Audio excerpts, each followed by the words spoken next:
Turner coming in and playing almost a full game after missing a lot of camp? Yeah, I felt pretty good. Body felt great. Felt really, really ready to attack the day with everything leading up to Saturday. Things didn't turn out the way we wanted it to, but from my perspective, my body felt pretty good. What was Greg Austin's message to you guys in the wake of that game today, after the game? What did he say? The message after the game is kind of just we gotta focus on ourselves more than our opponents sometimes. There's a few mistakes that we made up front that we can't really live with going forward. Whether it's missing a blocking assignment, missing the point to the linebacker. There's a few things that everyone's got to focus up on. A lot of details that we want to be able to tune in on, especially when it comes to our blocking. How frustrating was it for you personally in camp to be a little bit limited, and when did you know that you were going to be in position to be able to play in the opener? Yeah, so going into camp, I was extremely limited with what I could do, and then progressing through camp, they wanted to keep me limited just so I didn't re-injure what I had injured, and then we went forward with game week, getting more reps day by day, and then leading up into that game, they told me that Brant was going to get the start, and I was definitely okay with that because he'd been busting his ass off in practice throughout those last 4 weeks of fall camp, and that they were gonna move me in however they needed me to, and I was ready for it. So. What kind of challenge is that for Brant he was playing probably mostly guard in the spring, and then to step out there and get some experience in camp playing on the edge? I definitely think that it was a little bit of a change for Brant, obviously because he had been playing guard, like you said, in the spring. But he was able to take the adjustment and play into it. There's a lot of things that everyone's got to fix up on, including myself. So moving forward here, we're just focused on ourselves moving forward. What's an example? You talk about the details. Is there an example you can give? For myself, it'd probably just be my eye discipline on pass blocking or run blocking, and then my hand placement is something that I really want to focus on moving forward. Thank you. Can you talk about not focusing on the opponent? Yeah. What do you mean by that? Like, in what ways could you have focused too much on the opponent in the opener?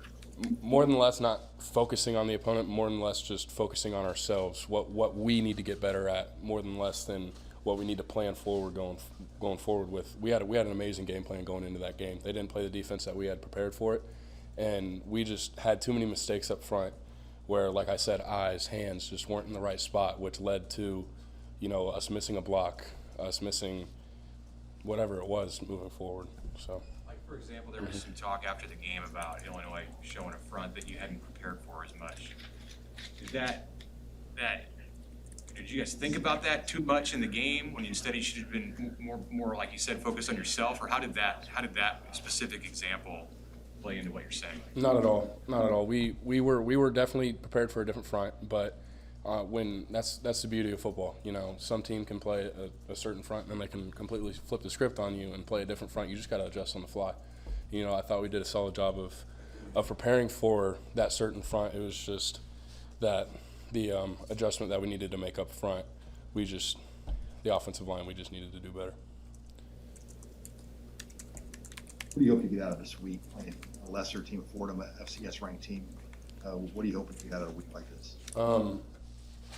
For me in the offensive line, personally, I think we just need to focus up on our responsibilities up front, how we can get better with detailing our work, like I keep saying. We take pride in our detail. Around here we say DEA, detail is explosive and anger.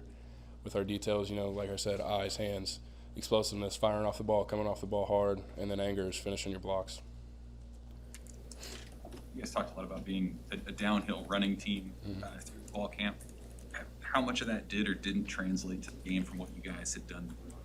Right. So moving into camp, we had a great run scheme going. We had a great game plan for Illinois, and when during halftime we kind of had to get more with passing.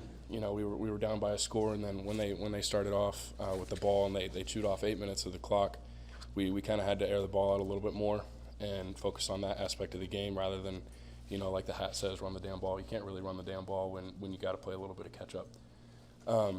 So from that aspect, we just want to be able to do good with the run game early on and be able to establish that part of our game so then we can, if we need to, air it out.